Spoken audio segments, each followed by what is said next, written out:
Você tem que tomar uma decisão. Ou você deixa aí do jeito que está indo, morro abaixo, ou você faz igual a águia. Nasce para viver 70 anos. 70 anos de vida. Só que quando chega aos 40, o bico dela está entortado, está velho, as garras já não são as mesmas, estão dificultando ela caçar, e a penugem dela já está fraca. Ela tem duas opções. Ou ela chuta o pau da barraca e deixa acontecer, e logo logo ela morre, ou ela resolve fazer um renascimento. Ela procura uma região onde tem uma pedra, onde tem água por perto, onde ela pode caçar roedores por ali, e ela decide ficar naquele lugar por 150 dias, 5 meses. E ela vai fazer o seguinte: ela vai pegar o bico e bater com o bico naquela pedra até o bico cair, e vai nascer um bico novo. Ela, com um bico novo, ela vai arrancar as garras velhas e vai criar garras novas. E ela, com um bico novo e as garras novas, ela vai tirar toda a penugem envelhecida e vai nascer penugem nova. E com 150 dias, com 5 meses, ela completa esse ciclo. E ela agora está de bico novo, garra nova, penugem nova. E ela agora está habilitada a voltar a caçar e a voar por mais 30 anos. Eu não sei qual a sua idade, mas eu sei que vai chegar um momento, se já não chegou na sua vida, que você tem que tomar uma decisão. Ou você deixa aí do jeito que está indo, morro abaixo, ou você faz igual a águia. Nós vamos agora aprender realizando suas metas. Primeiro você transforma os seus sonhos em metas. Depois você transforma suas metas em realidade. Como é que você faz isso? Muito simples. Primeiro, tem que ser sua. Por que você está estudando medicina? Ah, porque o papai gosta. Então manda seu pai fazer o vestibular. Ninguém tem direito de escolher profissão para os outros. Você tem que ter a meta sua, só pelo prazer de ter, para ela se manifestar no universo. É só isto, mais nada. O dinheiro vem como consequência. Então, primeiro tem que ser sua. Você está fazendo o que você gosta? Se não tiver, você muda. Segundo, a sua meta tem que ser grande. Você tem que mirar na lua, porque se você errar, você ainda vai estar entre as estrelas. Em 1976, quando eu me mudei para os Estados Unidos, eu falei para um amigo meu: em 3 anos eu vou ensinar cardiologia para os americanos. Ele riu de mim. Sabe quanto tempo levou? Em 8 meses eu dei a minha primeira apresentação em Washington, D.C., para 400 cardiologistas. Quando eu contei para o meu amigo e ele riu, eu sabia que o tamanho estava bom. Tenha metas grandes que você vale a pena você brigar por elas, porque meta pequena não lhe estimula. Se você mirar na lua e errar, você vai estar entre as estrelas. Tem que ser grande. Terceiro, ela tem que ser positiva. Não é o que você não quer, é o que você quer. O que você quer na vida? Eu não quero doença, eu não quero pobreza. Eu não estou perguntando o que você não quer. Eu quero saber o que você quer. Se você se concentra no que você não quer, ao invés de se concentrar no que você quer, é como se você estivesse dirigindo um carro olhando pelo retrovisor. Você sabe de onde você está vindo, você não sabe para onde você está indo. Você tem que concentrar naquilo que você quer, colocar energia. Eu não quero ser igual ao meu pai. Ser igualzinho ao seu pai, todo mundo sabe disso, menos você. Porque quando você diz eu não quero ser gordo, você pensa em gordura. Quando você diz eu não quero ser pobre, você pensa em pobreza. Você sabe que tudo é criado 2 vezes. Primeiro você cria aqui, depois você se manifesta no seu universo físico. Você tem que ter objetividade, ela tem que ser objetiva. Ela tem que ser datada, tem que ter uma data. Quando que você quer isso? Ela tem que ser específica. O cérebro trabalha ciberneticamente. Cibernética trabalha com especificidade. Você imagina um termostato no ar-condicionado de uma sala e você pergunta para mim que temperatura que eu coloco aqui. Eu falo mais ou menos. Você vai colocar o quê? Agora, se eu falar 21 graus Celsius, você vai lá e coloca. O que você quer? Eu quero dinheiro. Dinheiro você já tem no bolso. Ah, eu quero mais. Vou te dar mais $1, tá bom? Não adianta, não é só. Você tem que ser específico. Você quer quanto? Eu quero $50 mil na minha conta até o final do ano que vem. Eu não estou garantindo que você vai obtê-lo, mas eu posso lhe dizer que a chance de você obter aumentou violentamente. E todas as vezes que você quiser chegar a algum lugar, você tem que saber de onde você está saindo. Uma vez eu estava dando um curso nos Estados Unidos, o sujeito falou assim: eu quero $50 mil na minha conta até o final do ano. Eu falei: quanto você tem? falou, não sei. 2 semanas depois ele me liga, você não vai acreditar, eu somei o que eu tinha no banco, eu tenho 55 mil dólares. Ou seja, ele estava pedindo o que ele já tinha. Aliás, ele não é o único na jogada. Tem gente que diz assim, Deus, meu Deus, eu quero talento. O que você acha que é talento, meu? Você acha que o pianista, ele sentou no piano e tocou? Ele praticou anos e anos e anos e anos para chegar lá. É verdade? Você acha que essa eloquência que eu tenho aqui conversando com você diretamente, isso apareceu da noite para o dia? Eu dou aula desde os 12 anos de idade. Então, essa história de talento tem muito a ver com a prática. Quanto mais você pratica, mais sortudo você fica. A sua meta tem que ser específica. Ela tem que ser datada. Você tem que saber de onde você está saindo. Qualquer lugar que você quiser, você liga para mim e diz assim, como é que eu chego aí? Eu pergunto de onde você está. Onde você está? Ah, não sei. Então eu não posso te ajudar. Você precisa ir a qualquer lugar, você tem que saber de onde você está saindo. Quais são as suas qualidades. Põe uma meta que seja significativa. Ela tem que ter uma importância para você e para os outros. Não é uma coisa que só você vai se beneficiar. Se só você se beneficiar, ela não é ecológica. Às vezes ela não é ecológica nem para você. Ecológica, a meta sendo ecológica é importante. Eu não posso divulgar o meu trabalho pelo mundo todo e ao mesmo tempo passar 5 dias da semana com os meus filhos, com a minha família. Se eu quiser fazer a mesma coisa, simultaneamente, divulgar o meu trabalho e passar 5 dias com a minha família por semana, uma dessas duas não é ecológica, porque uma vai brigar com a outra. Porque eu estou querendo criar 2 metas praticamente antagônicas. Eu não posso viajar pelo mundo todo, pelo Brasil todo, e ao mesmo tempo ficar 5 dias com a minha família por semana. Então você tem que ver que uma meta não pode ir contra a outra. A sua meta, ela tem que ser relembrada com frequência. Não é você chegar no dia 31 de dezembro e escrever o que você quer para o ano seguinte. Você tem que estar constantemente olhando o que eu quero. Às vezes muda. Às vezes você perde o interesse, às vezes uma meta que você tinha, você fala, não quero mais. Eu tinha vontade de ter essa meta, hoje eu não quero mais. Às vezes você trabalha anos por uma meta que você queria e você esqueceu que não quer mais. E quando termina, e aí? E agora? Ah, eu não quero isso mais. Você podia ter decidido isso muito tempo atrás, porque os seus valores mudam, os seus interesses mudam. Quando eu tinha 20 anos de idade, eu era capaz de viajar 10, 20, 30 horas para pular carnaval. Hoje eu quero distância de carnaval. Ou seja, os meus interesses mudaram, os seus também. Avalie aquilo que mudou e não fique batalhando naquilo que você realmente às vezes não quer mais. Você tem também de fazer aquela divisão. Todas essas metas com essas características e divididas, aí sim vai ter um impacto diferente na sua vida. E você tem que fazer a meta, não é o que você quer em 1 ano, 2, 5, 10, não. É o contrário. É o que você quer em 10 anos, o que você quer em 5, é de lá para cá, ou seja, do futuro para o presente. Onde que eu quero estar daqui 10 anos? Para eu estar lá daqui 10 anos, onde que eu tenho que estar daqui 5? Para estar lá daqui 5, onde que eu tenho que estar daqui 1? Para estar lá daqui 1, onde que eu tenho que estar e assim por diante. Aí você descobre o que você vai ter que fazer amanhã de manhã, mas olhando lá na frente, nos 10 anos. Parece uma coisa simples, mas faz uma diferença enorme. Você primeiro olhar lá nos 10 anos e trazer de lá para cá, do que daqui para lá. Então, com essas características que eu acabei de lhe apresentar, eu acho que você deve escutar, assistir esse vídeo várias vezes seguidas para saber as características da meta ser grande, ser sua, ser positiva, ser objetiva, ser datada, ser específica, ser significativa, ser ecológica, ser relembrada e ser comensurável. Uma coisa tem que ser medido. O que você quer? Eu quero mais felicidade. O que você quer? 20% mais feliz esse ano do que ano passado? Pode medir felicidade. Felicidade não é meta. Felicidade é estado de espírito. Fica feliz agora. O que está te segurando? Meta é uma coisa que você tem que estar num ponto e tem que chegar no outro. Existem etapas. Felicidade você não precisa de etapas. Você pode ficar feliz agora.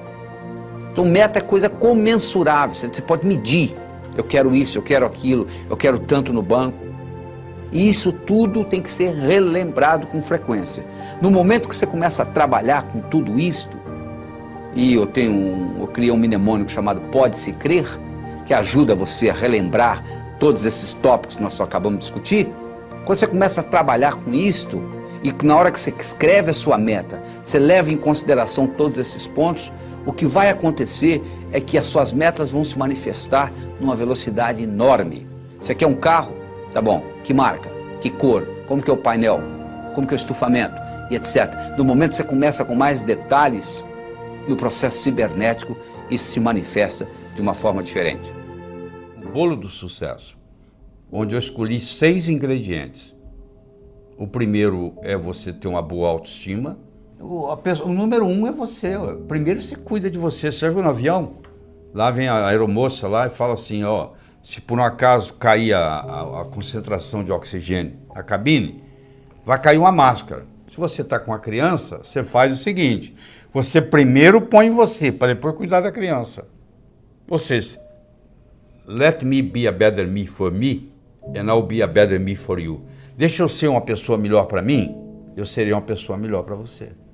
Você entendeu? O termômetro mede a temperatura da sala. Eu chego aqui, está 21 graus Celsius. É a temperatura da sala. Agora, isso é o termômetro. Agora, se eu colocar aqui um termostato e colocar 15 graus, mesmo que lá fora esteja 30, aqui dentro vai estar 15. Porque o termostato vai baixar a temperatura ou subir, de acordo com onde eu coloco a temperatura. A autoestima é um termostato para a vida. Quanto que eu mereço? Quanto é que você está ganhando? Se eu falar que você vai, mês que vem, multiplicar por 10 o seu faturamento, você vai acreditar? Não. Você fala, não é possível. Quem é que vai...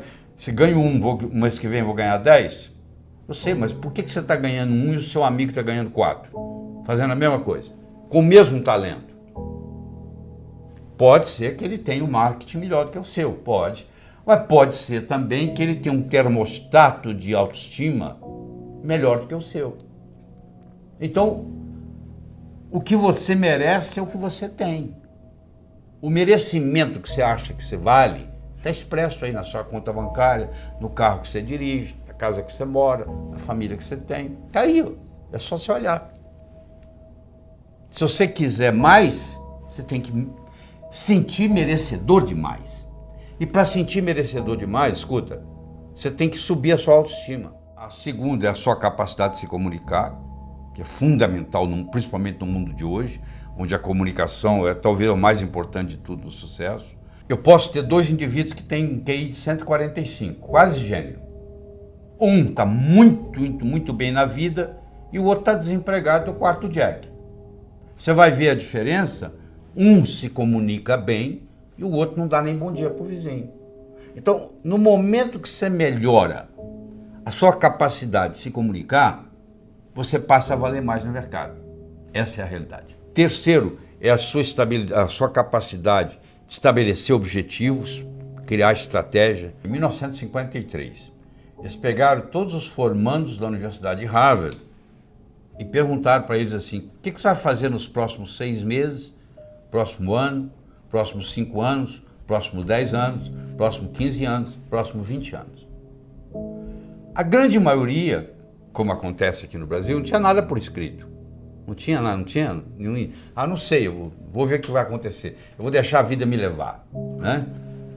Mas 3% daqueles estudantes, eles tinham por escrito o que eles iam fazer com 6 meses, com 1 ano, com 5, com 10, com 15, com 20 anos de formado. Em 1973, eles pegaram aqueles que ainda estavam vivos e fizeram uma avaliação.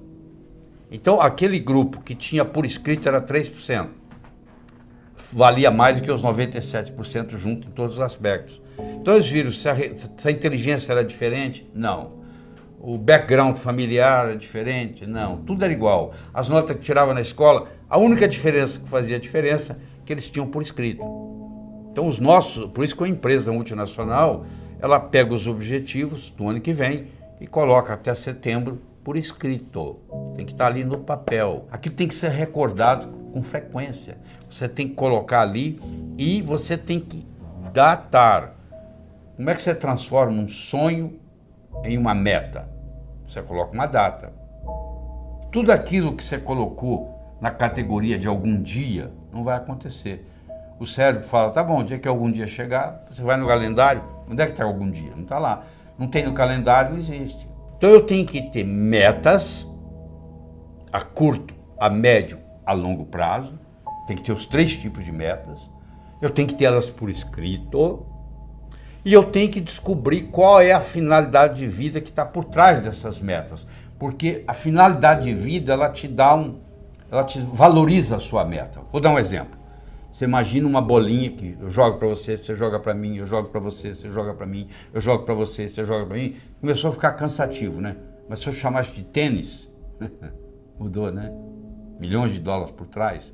Enquanto era uma bolinha para lá e para cá, você não estava dando valor. Na hora que eu falei tênis, mudou. É assim, uma meta que talvez não tenha importância, mas se ela está encaixada dentro da minha finalidade de vida, ela valoriza. E eu vou estar disposto a ter mais esforço para que ela aconteça. A sua atitude determina a sua altitude na vida, a sua dedicação ao trabalho e a sua ambição saudável. Então são 6 elementos, ó. A boa autoestima, boa comunicação, saber estabelecer metas, ter uma atitude positiva, dedicação ao trabalho de uma forma inteligente e hoje melhor do que ontem, amanhã melhor do que hoje. O japonês chama de Kaizen, que é melhora contínua. A palavra Kaizen, no Japão, 1945, Hiroshima, Nagasaki, 40% do Japão destruído. Com essa simples filosofia de uma palavra, que é K-A-I-N-Z-N, Kaizen, que é melhora contínua, o Japão saiu de lá e hoje ele é o 3º per capita no mundo, entendeu? 3º país mais desenvolvido do mundo, então, ou seja, está lá no pódio. Saiu de 40% destruído, é um arquipélago com mais de 3.000 ilhas, não é um continente, muito complicado, mas, no entanto, com a filosofia Kaizen, que é melhora contínua, que eu recomendo você adotar isso, eu adotei isso na minha vida, hoje é melhor do que ontem, amanhã é melhor do que hoje, e aí você junta esses 6 ingredientes com a pitadinha do que eu chamo a diferença entre o profissional e o amador. O que difere o profissional do amador? Paciência e persistência. Porque o amador, se não der certo, ele chuta o pau da barraca. O profissional sabe que o amanhecer só vem depois da noite ter passado. Roma não foi construída em um dia. Então tem que ser de grão em grão a galinha enche o papo. Então tem que ser aos pouquinhos para chegar lá. Então eu coloco esses 6 ingredientes com paciência e persistência e o resultado só pode ser um: obter aquilo que você quer. Imagina uma vaca subindo o morro. Você pensa que é a vaca que determina onde que ela pisa? Não. Quem determina onde a vaca pisa não é a vaca, é a estrutura do terreno. Sabia disso? A única coisa que a vaca faz, ela procura o caminho mais fácil. A mesma coisa ocorre conosco. O nosso comportamento vai depender da nossa estrutura psicológica. Força de vontade não adianta nada. Você pega uma bola de futebol, coloca no fundo de uma piscina e segura lá por quanto tempo? A estrutura da bola foi feita para flutuar. Então na hora que você soltar, ela vai para a superfície. Do mesmo modo que a estrutura de uma pedra foi para ficar no fundo. Você não consegue segurá-la na superfície. Você vai cansar, ela vai afundar. Então o mais importante de tudo é você determinar a sua estrutura psicológica, é você mudar essa estrutura psicológica, ou seja, você está preparando a sua estrutura psicológica. Preparando como? Fazendo aquelas escolhas que nós já discutimos. Eu escolho ser sadio. É muito diferente de você não ser doente, sabia disso? A maioria não é doente, você vai no médico, você não tem diagnóstico de doença nenhuma. Não significa que você seja sadio. Ser sadio significa ter energia para implementar tudo que você tem na cabeça. E poucas pessoas são sadias, a maioria não é doente. É muito diferente ser sadio e não ser doente. Eu escolho ser a força criadora na minha vida. Eu escolho ser sincero para comigo mesmo. Significa quando eu digo sim é sim, quando eu digo não é não. Todas as vezes que você diz sim e gostaria de dizer não, um pedacinho de você morre. Isso, quando você faz essa estrutura, você está se estruturando para longo prazo, para fazer um processo de longa duração. Aí sim se mantém. Porque se você fizer só com a força de vontade, é aquilo que ocorre no 31 de dezembro. Uma semana depois, não tem mais nada. Agora, se você mexe na sua estrutura psicológica e implementa isso, isso fica uma coisa constante. E um modo de você fazê-lo é você ter os seus sonhos, você ter as suas metas e você manter os seus olhos nas metas. Sabe qual a diferença entre etapa e obstáculo? Se você está no ponto A e quer ir para o ponto B, existe um espaço para percorrer entre o ponto A e o ponto B. Então, se você tirar os olhos da sua meta, o que você encontra entre o ponto A e o ponto B você vai chamar de obstáculo. Se você mantiver os olhos na sua meta, o que você encontra entre ponto A e ponto B, você vai chamar de etapa. A diferença entre etapa e obstáculo é onde você está com os olhos. Então manter os seus olhos a longo prazo é muito importante, porque se você só tem metas curtas, o seu chefe briga com você amanhã de manhã e estragou seu dia. Agora, se você está interessado daqui 5 anos, daqui 10 anos, daqui 20 anos, o seu chefe brigar com você amanhã de manhã não vai fazer diferença nenhuma, porque você está preocupado lá na frente.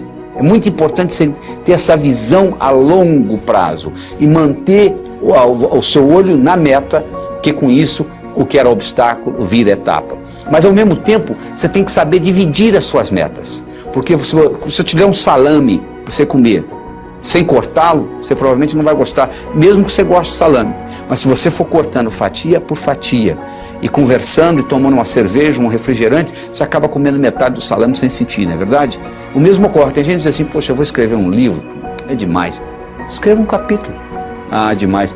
Escreva um parágrafo, escreva uma frase. Aí uma frase, outra frase, vamos fazer o parágrafo, vai fazer a página, vai fazer o capítulo, vai fazer o livro. Procure dividir as suas metas. Você quer ser milionário em 5 anos? Onde é que você vai estar daqui a 4? E daqui a 3? E daqui a 2? E daqui a 1? E daqui a 6 meses? E daqui a 30 dias? E daqui a uma semana? O que você vai fazer amanhã de manhã para ser milionário daqui a 5 anos? Não é só esperar o tempo passar, não.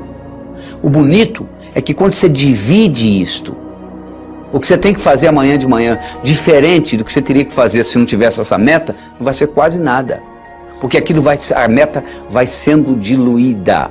Então, um dos grandes segredos que existe em pessoas atingirem as metas é você ser capaz de quebrar a sua meta em pequenos espaços, em pequenas fatias, e você vai executando uma após outra, e o cérebro vai sendo treinado com isto, e sucesso atrai sucesso. Você sabe que semelhante atrai semelhante. Se você abrir a torneira da cozinha, da sua pia, na cozinha sai água, para onde que vai a água?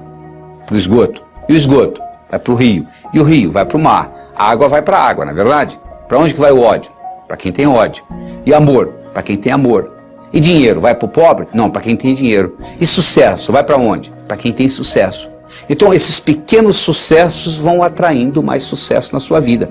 Semelhante atrai semelhante. Então à medida que você vai fazendo isso, você vai preparando essa caminhada. Mas tudo começa com essa estrutura psicológica. Quem determina onde a vaca pisa não é a vaca, é a estrutura do terreno. A única coisa que a vaca faz é procurar o caminho mais fácil. Nós também vivemos a nossa vida procurando o caminho mais fácil. O caminho mais fácil depende da nossa estrutura psicológica. E a nossa estrutura psicológica é codificada linguisticamente. Lembra-se que eu já falei que nós somos animais linguísticos.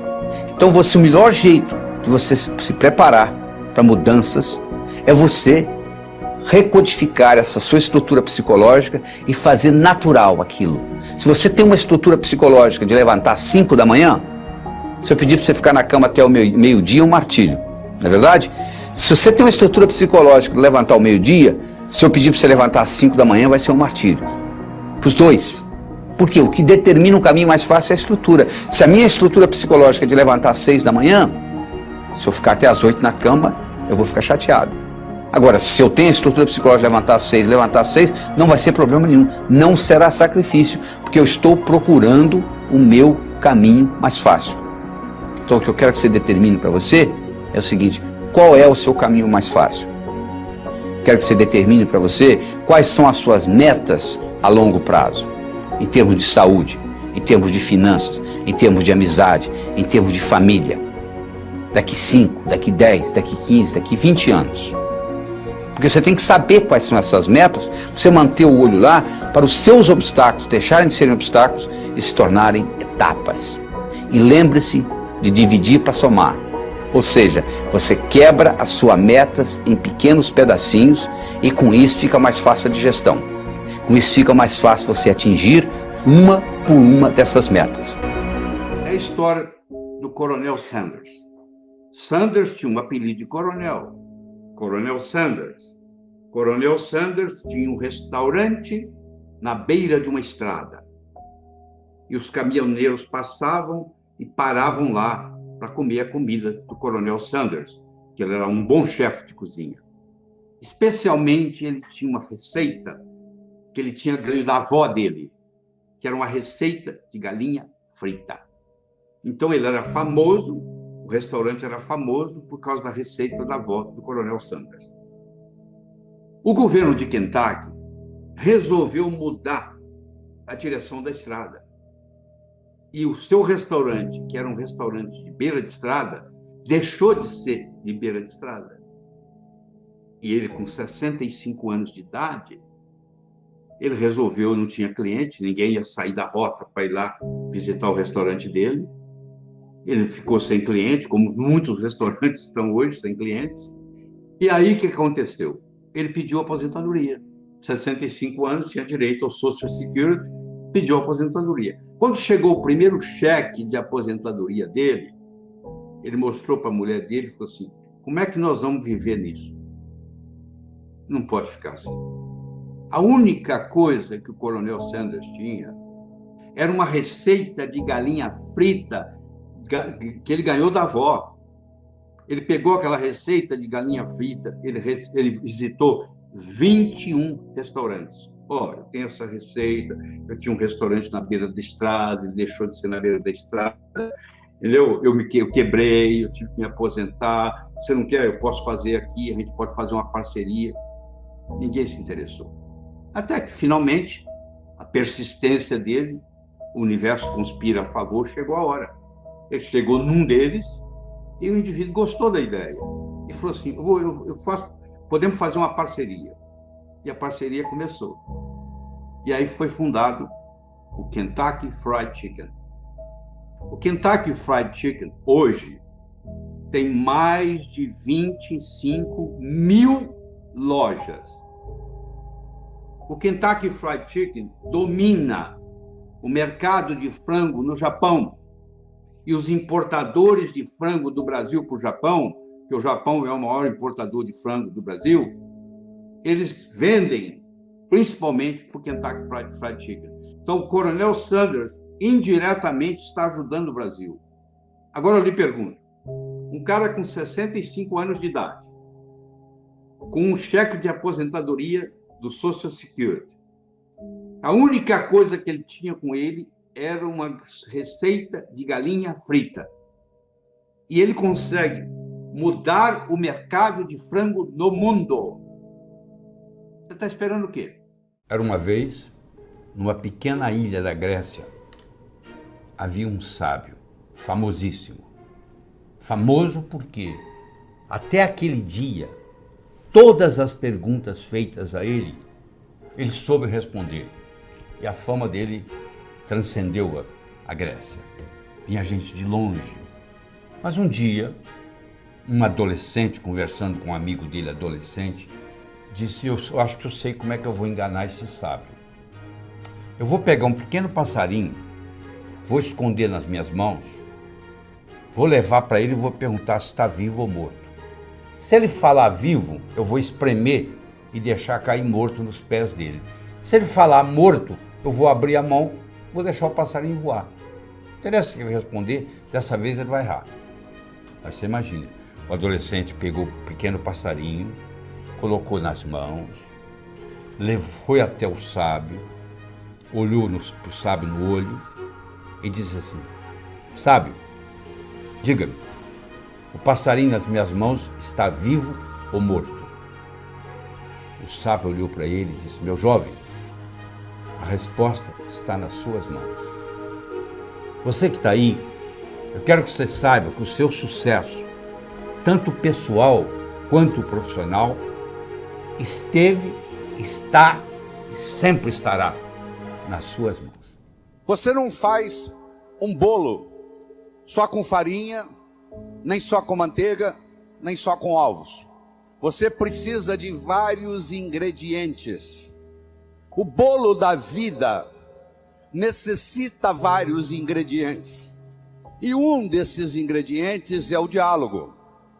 Um desses ingredientes é a capacidade de se comunicar. Ele não é o único, mas ele é fundamental. A comunicação tem 3 níveis. O primeiro nível eu chamo de boca-ouvido. O segundo nível eu chamo de cérebro. O terceiro nível eu chamo de coração. Vamos começar com o primeiro nível. Boca, ouvido. Deixe-me primeiro fazer uma distinção para você. Ouvir e escutar não são sinônimos.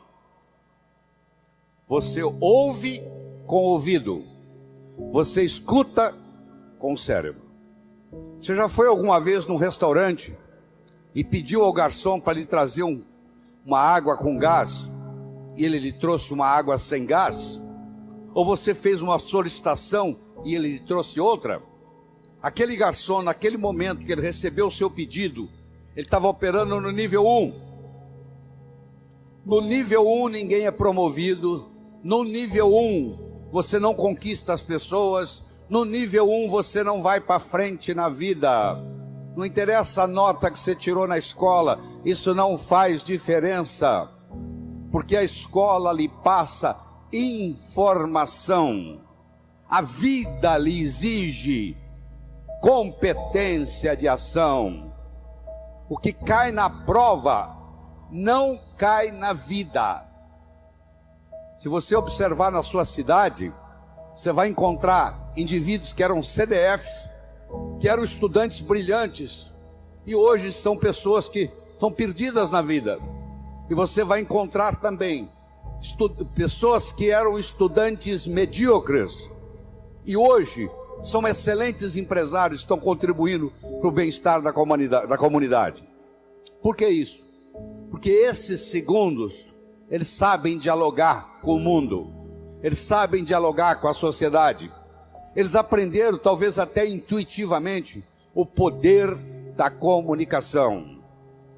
Então, se você me permite, eu vou começar a trabalhar nesse modelo do nível 1, boca, ouvido, nível 2, cérebro, nível 3, coração. Quando você está operando no diálogo no nível 1, não acontece nada. É o pai que está dando um sermão para o filho. E entra num ouvido e sai no outro. E o pai não percebe que ele vem falando isso há 5 anos e não funcionou nada. Pelo contrário, o filho até ficou rebelde de escutar o pai falar aquilo. E o pai não se dá conta que aquilo não é diálogo, que é um monólogo que ele está falando para o vento, porque está entrando no ouvido e saindo no outro. Eu só posso me comunicar com vocês se nós fizermos uma conversa que interesse vocês. Não tem outro jeito. No diálogo, na comunicação, nós temos que modificar um pouquinho aquela frase que você conhece. A frase é assim: faça aos outros o que você gostaria que fosse feito a você. A verdade não é bem essa. Faça aos outros o que os outros gostariam que fosse feito a eles. Se eu convidar você para jantar na minha casa em São Paulo, eu não vou lhe servir o meu prato favorito. Pode ser que você nem coma. Eu vou perguntar o que você gosta. Se eu quero agradar alguém num processo de diálogo, eu tenho que ver o que a outra pessoa quer ouvir. Eu vou começar por ali, e não o que eu quero passar. Quero que você entenda isso. Faça aos outros o que os outros gostariam que fosse feito a eles. Eu quero mostrar o meu ponto de vista para você, mas eu não me preocupo como que você vai receber esse ponto de vista. Aí sabe o que acontece? A natureza colocou um ouvido no mesmo nível do outro. Entra num ouvido e sai no outro. Aí não deixa de ser diálogo, passa a ser monólogo, porque não tem repercussão. Para esse diálogo se ocorrer, primeiro eu tenho que ter uma mensagem forte. Você só vai continuar me escutando se você estiver gostando da mensagem. Eu tenho que ter algo para poder passar para você. Essa é a mensagem. Segundo, nós temos que conversar de uma forma metafórica. Quando eu lhe conto uma história, você não pode dizer que você não concorda com ela. Eu estou lhe contando uma história, e dentro da história eu coloco a ideia que eu quero passar para você. Era uma vez um navio de alta prioridade, porque carregava ouro.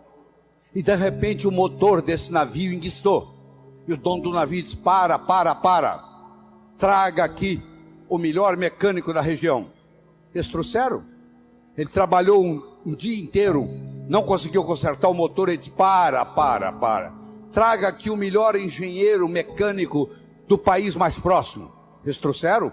Ele trabalhou 2 dias, não conseguiu consertar o navio. Ele disse: para. Traga aqui de onde estiver, de helicóptero, quem montou essa máquina desse navio. E eles procuraram, encontraram e trouxeram ele e um assistente. E eles desceram no navio de helicóptero, foram até a casa de máquinas, escutaram o barulho da tubulação, tocaram nos tubos, e tinha uma válvulazinha vermelha num canto. E ele perguntou para o assistente dele: você tem um martelo? Tem, me empresta. Ele foi lá e pim, ligue. Eles ligaram, tudo funcionou às mil maravilhas. Os 3 indivíduos que trabalharam, o primeiro que trabalhou um dia, o segundo que trabalhou 2 dias, e esse que deu a martelada na válvula, mandaram as suas respectivas contas. Quem trabalhou um dia mandou uma conta de $100. Quem trabalhou 2 dias mandou uma conta de $400, $200 por dia, porque ele havia trabalhado 2 dias e ele era mais sofisticado do que o outro. E quem deu a martelada mandou uma conta de $10.000. O dono do navio falou: eu vou pagar, porque ele consertou o meu navio, mas eu só pago com uma condição: que ele mostre como é que ele chegou à conclusão de me cobrar $10.000. E ele mandou um bilhete para o dono do navio: para dar a martelada, $1. Para saber onde bater com o martelo, 9.999. Olha que interessante. Você imagine que nós estamos almoçando e eu conto essa história para você. Aí nós estamos num diálogo, almoçando. Aí você vai para o seu escritório comigo e você está pensando em me contratar para ser seu consultor na sua empresa. E você pergunta assim: doutor Laí, qual é a sua remuneração? E eu falo um preço elevado. Ao invés dele falar, você falar é caro, você vai pensar assim: esse cara sabe onde bater com o martelo. Eu preparei o seu cérebro para escutar o meu diálogo com você. Através de quê? Através de uma história, através de uma metáfora. A pessoa que sabe dialogar, ela conversa metaforicamente. O político que ganha a eleição é um contador de histórias. O padre que faz o sermão que agrada a todos é um contador de história. Porque quando você está contando uma história, a mente crítica baixa. Você conta a história e leva o que você quer levar junto da mensagem. E a mensagem entra na estrutura psicológica. Terceira coisa importante no diálogo é uma linguagem apropriada. Você já foi a um médico e o médico começa a usar aquela terminologia médica que só ele entende. E aí você volta e a sua família te pergunta: e aí, o que você tem? O que o médico falou? Ah, não entendi o que o médico falou. Esse médico não tem nada de inteligente. Ele tem que conversar numa linguagem que o paciente entenda. A própria Bíblia tem uma citação dizendo que se você não falar a linguagem de quem está lhe escutando, você está falando aos ares. E outra coisa importante é a percepção. Uma coisa é o que você está passando, a outra coisa é que o outro está captando. Ah, você é um vendedor? Sou. Você é um bom vendedor? Ótimo vendedor. E aí, você tem vendido bem? Não, tem vendido muito mal. Então você não é um bom vendedor. O aluno que diz que é bom aluno, ele tem que me mostrar um boletim bom. Eu não conheço bom aluno com boletim ruim. O mínimo que você tem que me mostrar como bom aluno são boas notas no boletim. Isso lhe caracteriza como bom aluno. Se você é vendedor e você não está vendendo o que você gostaria de vender, você vai me desculpar, a tecnologia, a abordagem que você está usando de vendas está sendo inadequada. Talvez a sua linguagem não está sendo apropriada, talvez a sua mensagem não está sendo forte o bastante, talvez você não esteja fazendo uso dos recursos da metáfora, das histórias. Semana passada teve um cliente aqui e eu falei para ele o seguinte: aí você pode falar o que você quiser. Você está falando, você está contando para esse cliente que está na sua frente o que você fez com o cliente da semana passada, o que você falou para ele. Mas na realidade você está falando para esse escutar, mas você usou o artifício metafórico de que você está falando para o outro. E quando você trabalha esse fenômeno do diálogo desse jeito, quando você termina, a pessoa se sente convidada a participar das suas ideias. Ela se sente... O filho, quando um pai sabe ter um diálogo com ele, quando termina o diálogo, o filho se sente convidado a experimentar o que o pai está falando para ver se dá certo. É um convite que ele recebe. Era uma vez um escritor que vivia à beira-mar. Ele tinha por costume caminhar na praia e à tarde e à noite ele escrevia. Uma manhã ele estava caminhando na praia e de longe ele avistou um jovem que dançava na areia. Aquilo despertou a curiosidade dele, ele se aproximou. Quando ele se aproximou, ele viu que o jovem não estava dançando. O jovem estava jogando coisas no oceano. Ele perguntou para o jovem: jovem, o que você está fazendo? O jovem respondeu: o sol está quente, a maré está baixa, essas estrelas do mar estão morrendo desidratadas aqui, eu estou jogando-as de volta ao oceano.